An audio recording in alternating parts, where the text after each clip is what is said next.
Bonjour Elisabeth, merci beaucoup d'être avec nous aujourd'hui. Je suis Marie Laplane de l'équipe My Private Coach, qui est une plateforme de conseil et de coaching en ligne.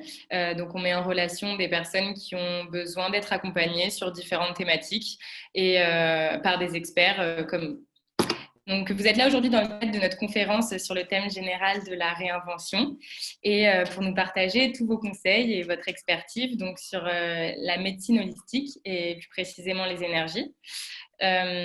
Aujourd'hui, est-ce que vous pouvez tout d'abord vous présenter pour ceux qui ne vous connaissent pas? Donc, qui êtes-vous? Qui est Elisabeth Courrébon?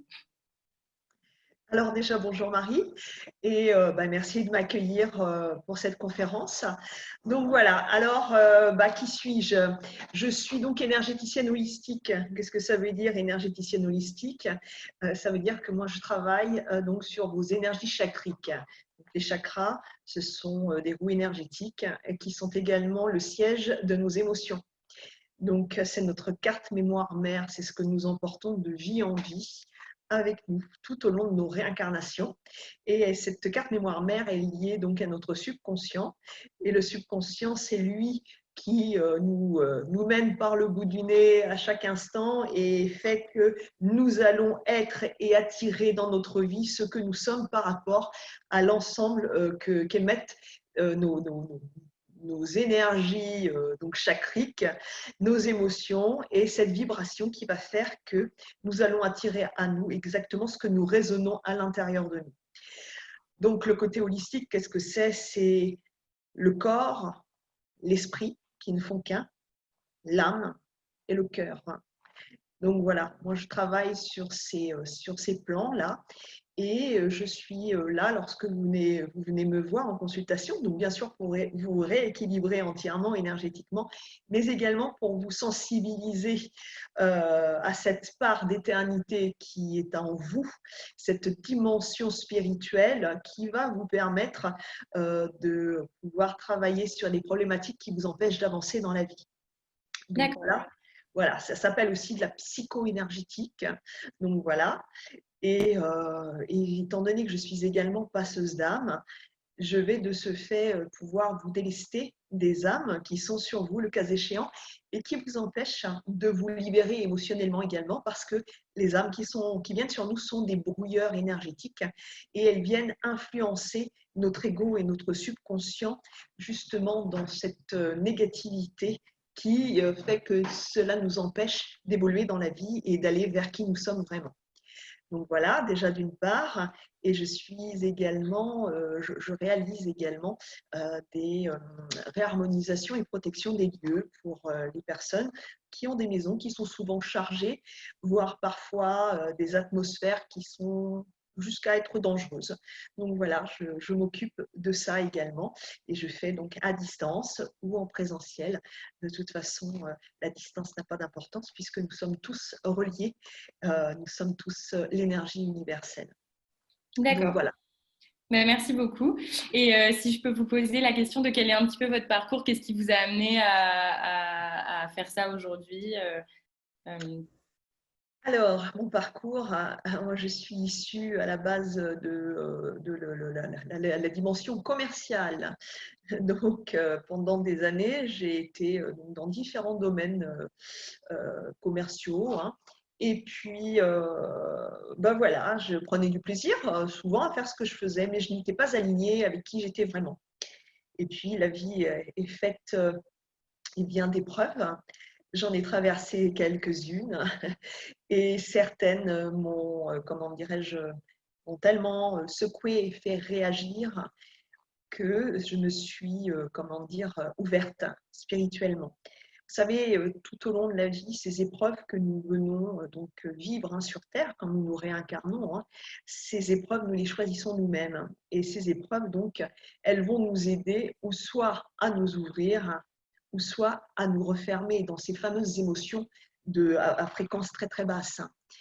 Donc, moi, qu'est-ce qui s'est passé? C'est qu'à un moment donné, je me suis ouverte.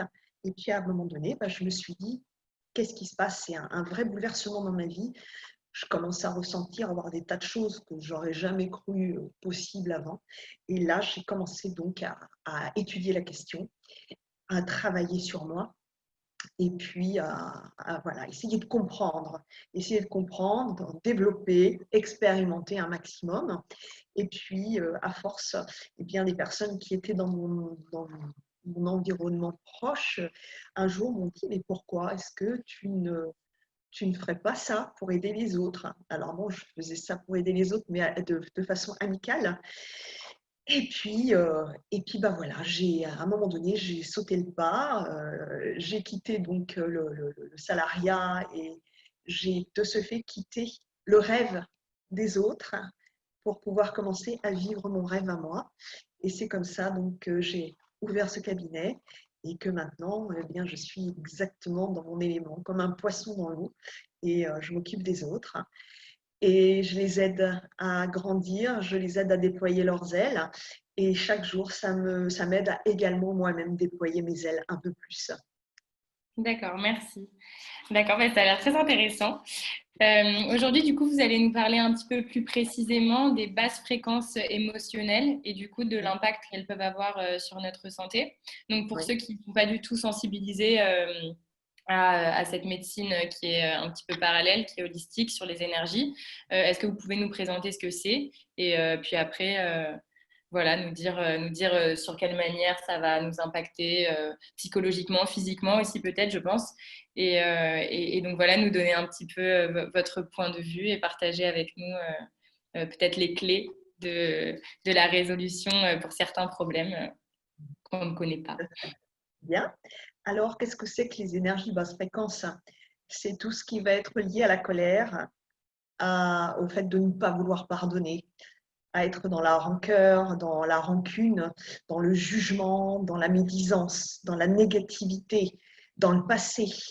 Euh, Toutes ces énergies-là sont excessivement basses, ce qu'on appelle des basses fréquences. Vous avez certainement dû entendre parler de la loi d'attraction. Alors, la loi d'attraction, c'est quoi? C'est juste l'effet miroir de ce que nous sommes au niveau de notre subconscient et de notre capital émotionnel non réglé. Donc, nous sommes fréquences. C'est-à-dire qu'à maintenant, avec la science, nous savons que si on prend un microscope subatomique et que nous allons étudier comment est constitué un être humain, il est fait d'atomes, de particules, de molécules, et on va voir que les atomes ne se touchent pas. Donc la science en est arrivée à conclure que nous ne sommes faits que d'1% de matière, parce qu'aucun des atomes dont nous sommes constitués ne se touche. Donc ce 1% de matière est réalisé contre 99% de vide. Et ce vide est rempli de 100% d'énergie. L'énergie, c'est une fréquence. Donc nos chakras ont chacun une fréquence qui leur est propre, comme elles sont ces chakras, donc ça veut dire roux, sont le siège de certains bouquets d'émotions qui leur sont propres. Et si nous n'arrivons pas à travailler sur ces émotions, à nous ouvrir, à ouvrir notre capacité d'aimer, eh bien, nous allons nous enfermer dans ces basses fréquences. Et bien sûr, ce qu'il faut comprendre, c'est que au niveau du subconscient, donc notre façon de penser, hein, eh bien, c'est quelque chose qui s'est construit entre l'âge de 0 à 6 ans. C'est-à-dire qu'entre 0 et 6 ans, nous avons un état modifié de conscience et nous absorbons les pensées négatives, les fausses croyances, les peurs et les croyances limitantes de nos parents. Et puis après, une fois qu'on s'est bien gorgé de tout ça, on va après capter donc tout le capital énergétique et émotionnel négatif de toutes les personnes qui vont nous entourer avec leurs propres croyances qui sont issues de celles de leurs parents, qui sont issues de celles de leurs grands-parents, et ainsi de suite. Mais pas que dans cette vie, dans toutes les vies passées. Nous avons vécu des centaines, des milliers de vies. Donc ce capital génétique émotionnel, il est colossal. Il faut savoir que notre subconscient, c'est lui qui nous embarque chaque jour à reproduire 95% du schéma de pensée que nous avons. Donc, tous les jours, nous reproduisons 95% du même schéma de pensée. Nous avons 80 000 pensées qui nous traversent l'esprit par jour. Ça fait plus d'une pensée par seconde. Et sur ces 80 000 pensées qui nous traversent l'esprit par jour, nous en avons 70% de négatifs. Donc, c'est pourquoi il est très important de comprendre que c'est notre subconscient qui nous dirige. Et qu'est-ce que ça veut dire subconscient? Ça veut dire inconscient. Vous savez, parfois, on dit « ce type-là, il est inconscient » ou « cette personne-là, elle est inconsciente ».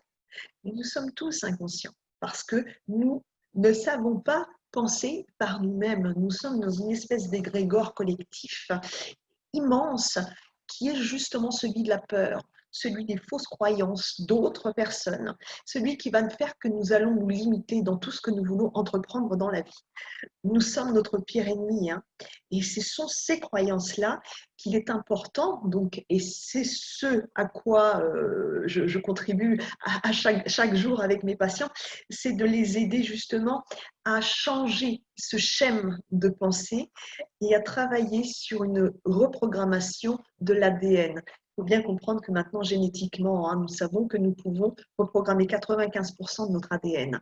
Donc, il y a 5 petits pourcents qui sont en effet génétiques, mais le reste est entièrement dédié à ce qu'est notre subconscient. Donc, cette négativité, nous pouvons la transformer en positivité.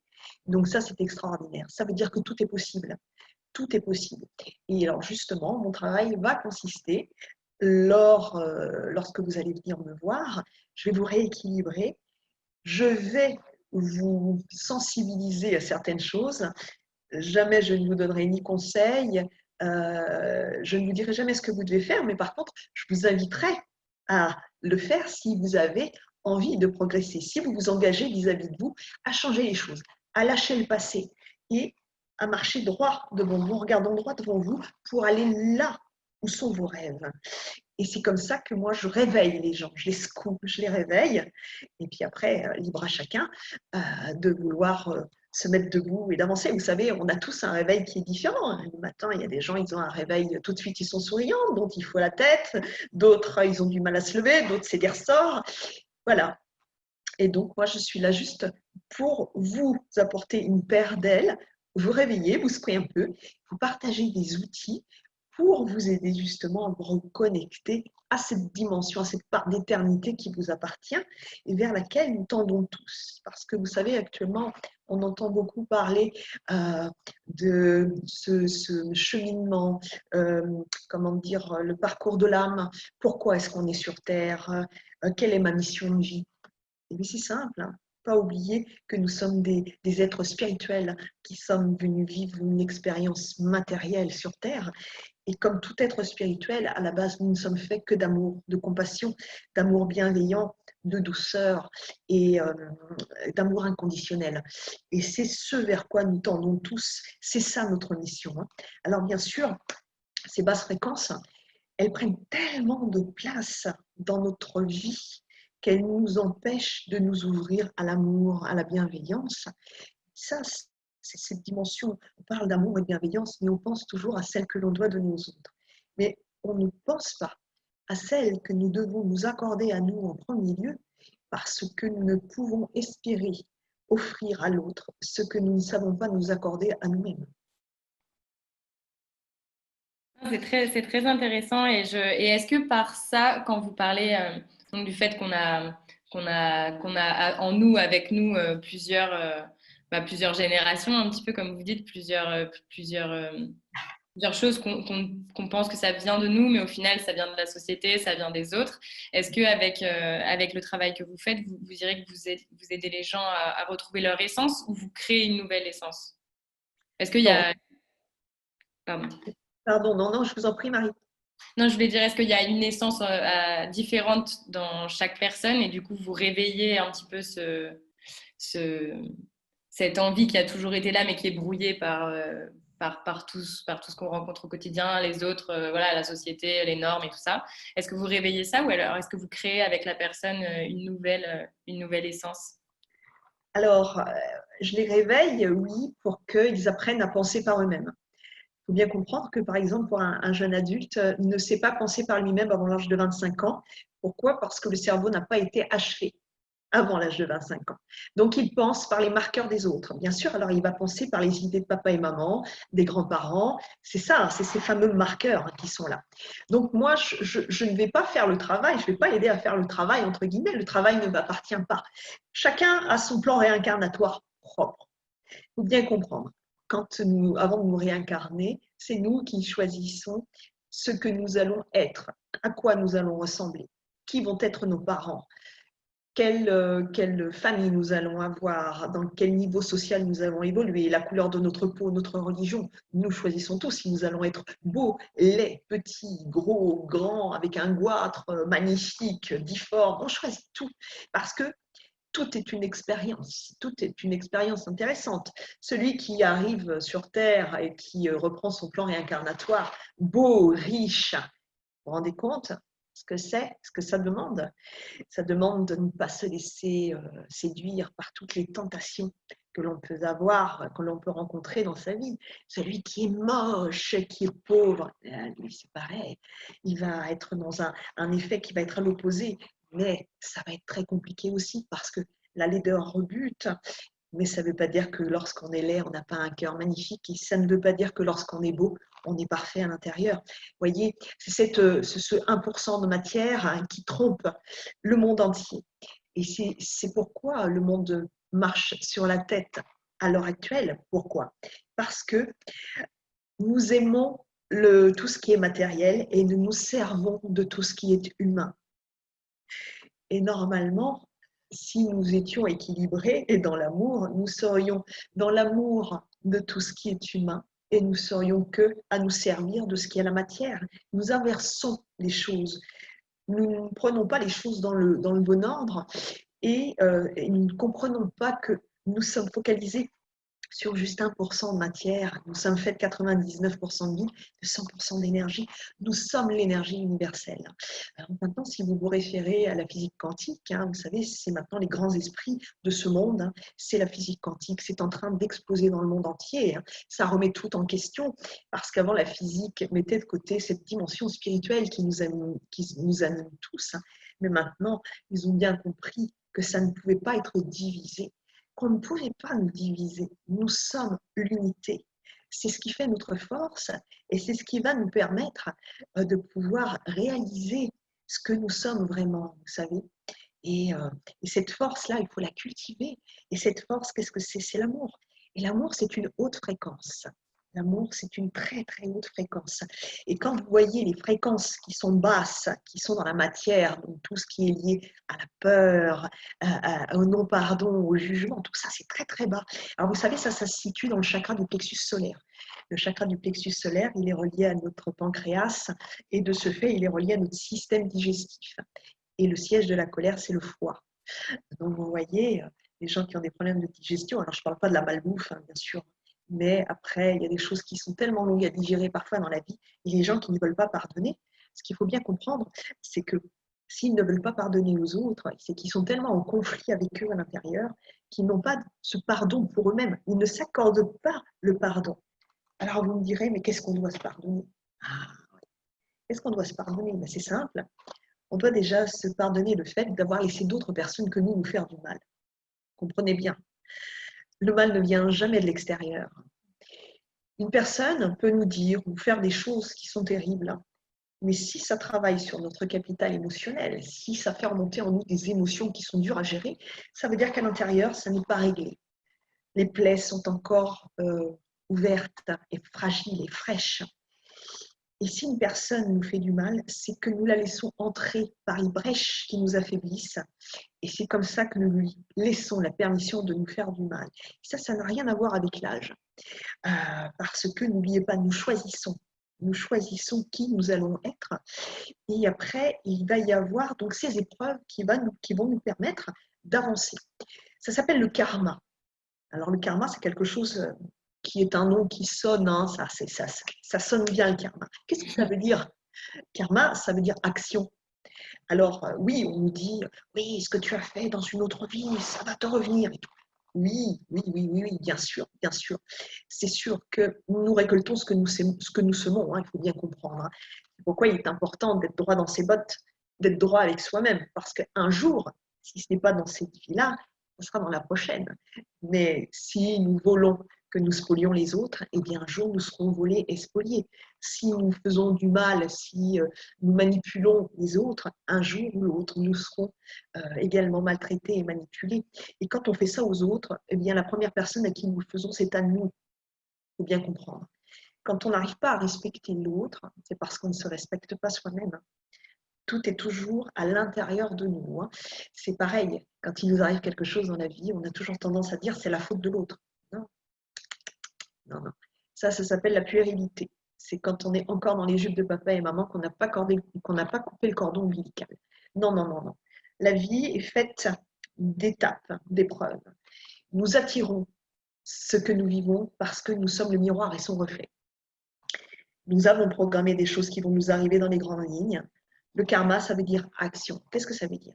Ça veut dire que c'est la loi de l'univers. On va mettre des actions en place. Les choses vont se mettre en mouvement. Et si c'est juste pour nous, ça va s'ouvrir. Par contre, si ça n'est pas juste, eh bien, il y avoir des événements qui vont se répéter. Pourquoi? Parce que nous ne nous respectons pas, parce que nous ne sommes pas en phase avec nous. Alors, les autres vont en profiter. Et quand les actions dans la vie, les choses, par exemple, retomber toujours sur le même genre de partenaire, avoir toujours le même genre d'employeur, eh bien, pourquoi? C'est fait, cette loi d'attraction, elle nous amène ce sur quoi nous focalisons notre énergie, hein. Il faut bien comprendre que notre énergie va là où va notre intention.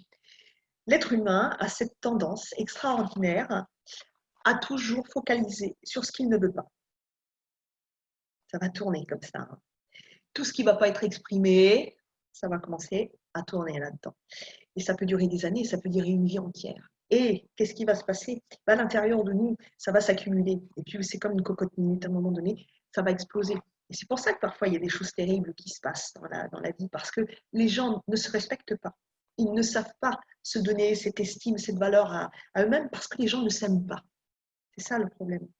Ils croient aimer, ils croient savoir s'aimer, mais ils sont dans l'amour égotique, l'amour narcissique, c'est-à-dire qu'ils vont s'identifier à leur aspect physique, ils vont s'identifier à leur possession matérielle et ils vont exprimer, voilà, je suis ce que je possède, je suis mon enveloppe, je suis ce 1% de matière qui est tellement perdu dans l'énergie et je m'identifie à cette chose parce que j'ai tellement peur que je ne peux que m'identifier à ce que j'arrive à palper. Ce palper, ça va être l'ego, ça va être le subconscient et ça va être tout ce qui va être énergie basse.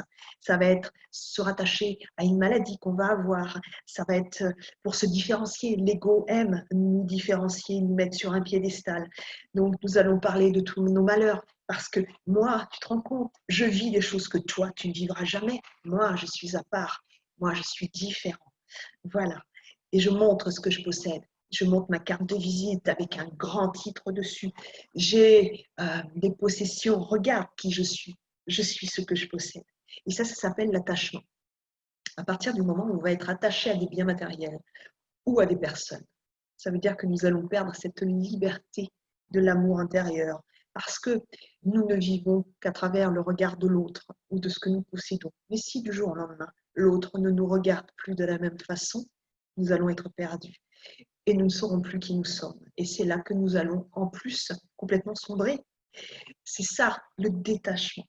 C'est apprendre à comprendre que nous ne sommes faits que d'1% de matière. Alors ce 1% de matière, bien sûr, il est important, hein, c'est notre vie sur Terre aussi. Il faut cultiver, il faut l'aimer, hein, mais il ne faut pas y être attaché.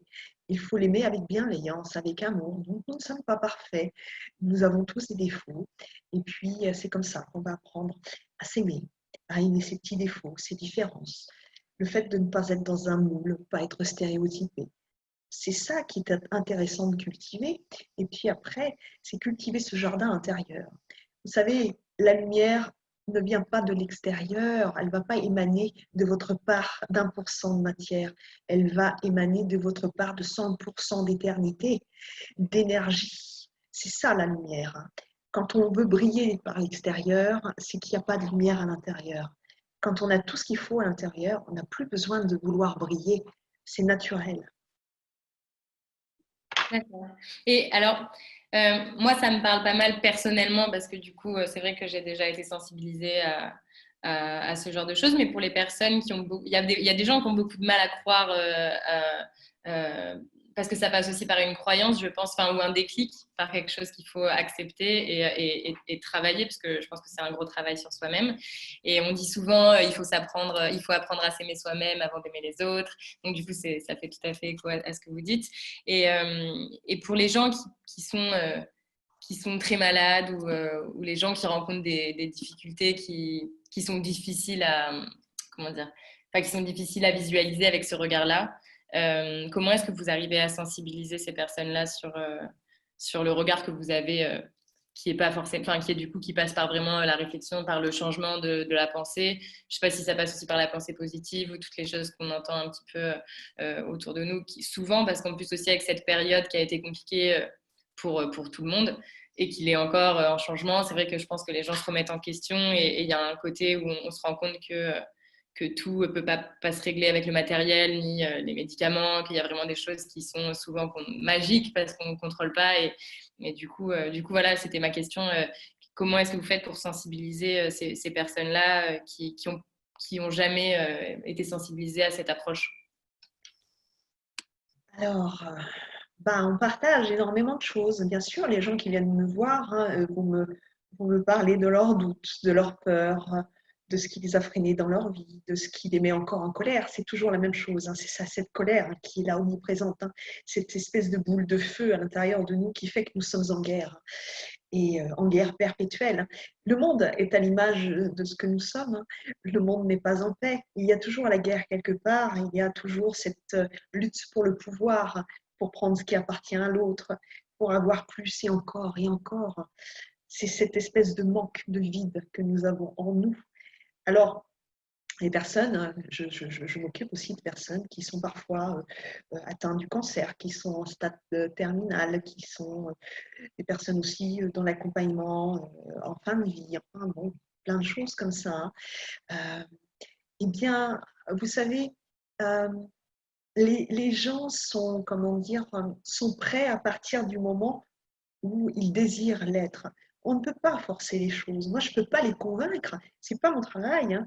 Mon travail, moi, c'est de les sensibiliser, de leur expliquer qu'on peut regarder les choses sous un autre angle. Vous savez, les personnes qui sont, entre guillemets, qui s'expriment étant cartésiennes, et je leur explique, oui, mais cartésien, oui, d'accord, mais ça veut dire aussi se remettre en question, ça veut dire, comment dire, s'ouvrir à ce qui se fait maintenant.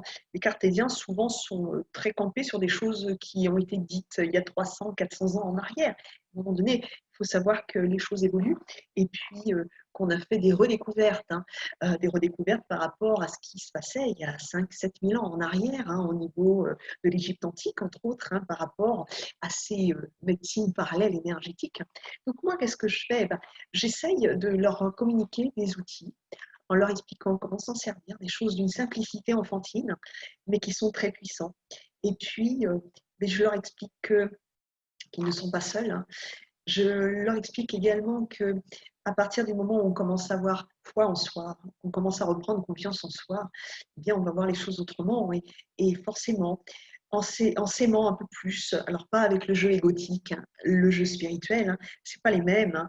Hein. On est dans deux dimensions différentes, mais en s'apportant cet amour, cette bienveillance à soi-même, eh bien, vous savez, c'est comme une armoire, comme je dis toujours, une armoire remplie de vêtements. Et si vous venez de faire les boutiques et que tout est entassé dans l'armoire remplie de vêtements, vous ne pouvez pas prétendre à ranger votre nouvelle collection de vêtements. Il faut faire du vide pour savoir faire après le plein. Il faut que l'énergie, elle bouge, il faut que ce soit en mouvement. Et bien moi, c'est ce que je fais. Je vais faire bouger les énergies, je vais vous mettre en mouvement et puis je vais vous mettre une paire d'ailes dans une jolie boîte. Et après, ce sera à vous d'être libre de les passer, ces ailes, de les enfiler et de prendre votre envol.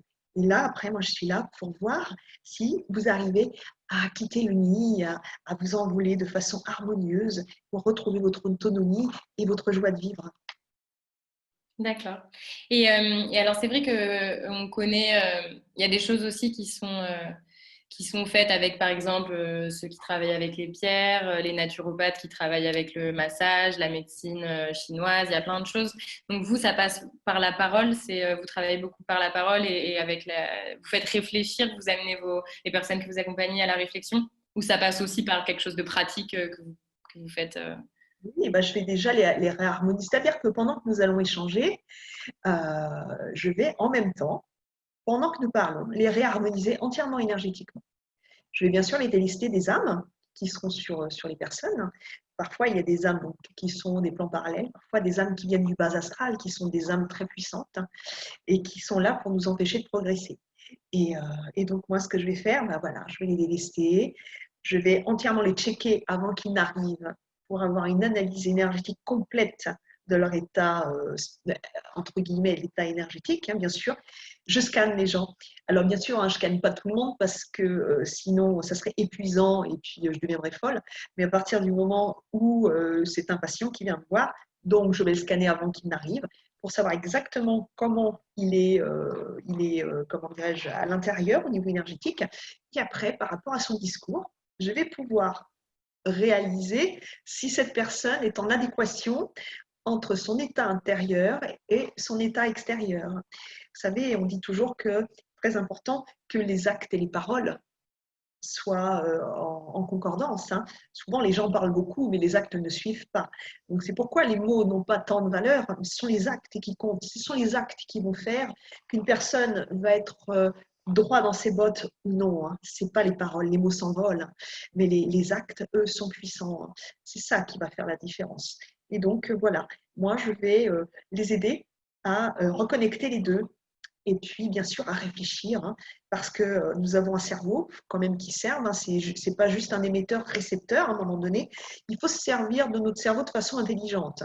Parce que vous allez avoir beaucoup de personnes qui vont nous dire « Oui, moi, je suis dans le mental ». Comme si c'était comme si on était très intelligent parce qu'on était dans le mental. On est tous dans le mental, hein. On peut avoir 2 de QI ou 300 de QI. On a toujours, de toute façon, 80 000 pensées qui nous traversent l'esprit par jour, hein, avec 70% de pensées négatives. Qu'on soit con ou qu'on soit super intelligent, ça n'a rien à voir. Donc, ça, c'est l'ego qui veut nous faire croire que nous sommes supérieurs aux autres. Non, non, non, non. Par contre, ce qui va nous rendre différents, c'est à partir du moment où nous allons reprendre le contrôle de notre subconscient. Donc, ce n'est pas lâcher le mental, comme on entend maintenant, lâche, pisse, lâche le mental. Ouais, super. Non, 80 000 pensées qui vous traversent l'esprit par jour, vous voulez lâcher le mental? Moi, vous me dites comment vous faites. Hein. Et moi, bravo. Hein. Non, on ne lâche pas le mental. Par contre, on va s'en servir de façon intelligente, de façon rationnelle. Et n'oubliez pas, notre énergie va là où va notre intention. Donc, c'est là que nous allons travailler à reprogrammer entièrement. Et ce n'est pas quelque chose qu'on fait 2 fois dans la journée, 3 minutes. Comprenez bien, notre subconscient, il a été, comment dire, entraîné. Alors, bien sûr, alors on va parler que de cette vie-là. Hein. Depuis qu'on vient au monde, avec le champ électromagnétique émotionnel de nos parents, on a déjà été complètement imprégné de toutes leurs peurs et de toute la famille, bien sûr. Donc, on a déjà ça qui est là. Et après, comme on n'arrive pas à penser par soi-même jusqu'à l'âge de 25 ans, on va être encore complètement malléable par rapport à tout ce qu'on va entendre dans les réseaux sociaux, maintenant pour les générations actuelles, dans les médias. Tout ce qu'on va nous expliquer, ça va être absorbé comme une éponge. Et ça, c'est un tapage qui est non-stop. Parce que les gens, au niveau des mémoires akashiques, au niveau de cet égrégore collectif négatif, il est incessant. Comprenez bien que la conscience n'est pas dans la tête, hein. Elle est énergie. Et cette conscience, elle va s'ouvrir avec notre énergie d'ouverture du cœur. La conscience, c'est l'ouverture du cœur. C'est quand on commence à s'ouvrir au niveau de la conscience, c'est que notre cœur, lui, il est en train de voir les choses autrement. Il est en train de reprendre son identité de base. Vous comprenez bien, hein, nous sommes l'amour inconditionnel à la base. Pas la haine, la colère, la rancœur, le jugement. Nous jugeons les gens.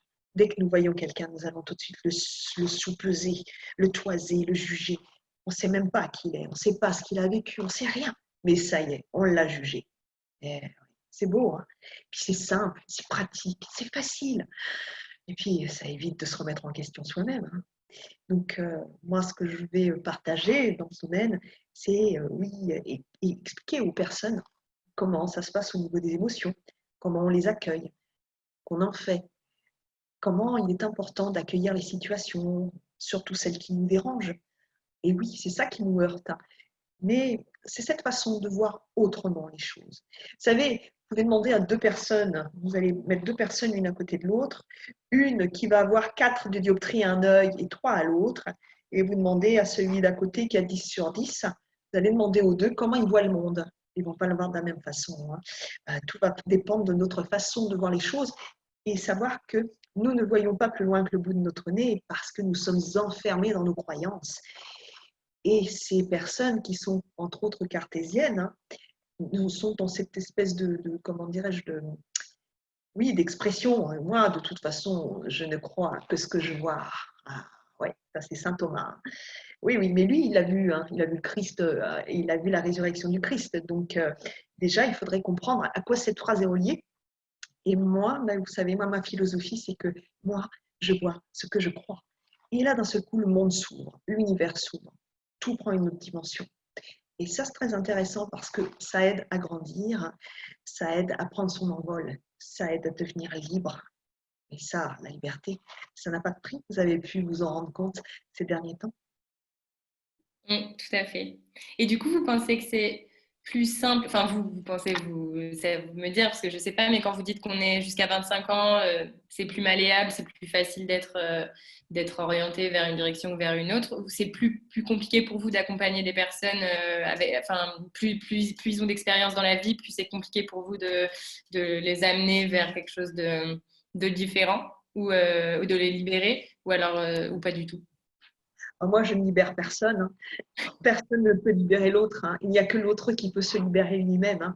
C'est encore dans le subconscient. C'est pas une histoire d'âge. C'est pas une histoire d'âge. C'est une histoire d'ouverture de la conscience. Chacun a son niveau de conscience, qu'il faut bien comprendre. Il n'y a pas un niveau de conscience qui va être mieux que celui du voisin, plus abouti ou non, non. Chacun va à sa vitesse et chacun est à la bonne vitesse. On ne brûle jamais les étapes. Les choses arrivent quand elles doivent arriver et on doit s'ouvrir quand on doit s'ouvrir. C'est comme ça. Il n'y a rien à échanger. C'est exactement parfait comme c'est. Donc après, les personnes qui viennent me voir, eh bien, il y en a certaines, elles vont être dans les résistances, elles ne vont pas vouloir, elles vont venir me voir par curiosité, pour que je les réharmonise, pour que je trouve pour eux la solution, pour que je fasse le travail à leur place. Mais après, moi, je leur explique que non, jamais je ferai le travail à leur place. De toute façon, je ne peux pas. Moi, j'ai mon travail à faire pour moi-même. Je ne vais pas encore faire celui des autres. Ça serait absolument illogique. Et puis, vous savez, on ne s'immisce jamais dans un plan karmique. On n'a jamais à dire à l'autre qu'il doit faire. Parce que n'oubliez pas que les conseils que nous allons lui donner sont des conseils qui nous appartiennent par rapport à notre vécu et par rapport à nos vies antérieures. Ça ne sera jamais la même chose que ce que lui a vécu avec ses centaines de vies antérieures, milliers de vies antérieures. Ce sont des vies totalement différentes. On ne peut pas prétendre à donner des conseils. On peut exprimer des choses avec douceur et bienveillance, mais donner un conseil, c'est la pire des choses que l'on puisse faire parce que ça n'aboutit jamais à quelque chose de bon en général. D'accord, donc vous êtes là pour accompagner dans l'ouverture de la conscience, comme vous dites. Bah, écoutez, merci beaucoup. C'était très intéressant. Merci. J'invite tous ceux qui vous regardent à vous retrouver sur l'application où ils pourront vous poser toutes les questions qu'ils ont à vous poser puis échanger avec vous. Est-ce que vous avez un petit mot à dire pour la fin, Elisabeth? Oui, oui, oui, oui. Le mot à dire, c'est essayez d'ouvrir les yeux, ouvrez-vous au monde, ouvrez-vous à vous-même, faites la paix et soyez dans l'amour. Hein. Vous savez, l'amour, c'est la plus belle chose qui soit. Donc, cultivez l'amour, l'amour et la bienveillance de vous-même, la compassion, et vous verrez que le monde autour de vous va changer parce que dès lors que ça change à l'intérieur de soi, les choses changent à l'extérieur et les choses deviennent de plus en plus belles. Ben, merci beaucoup. J'en prie. Merci, à très bientôt.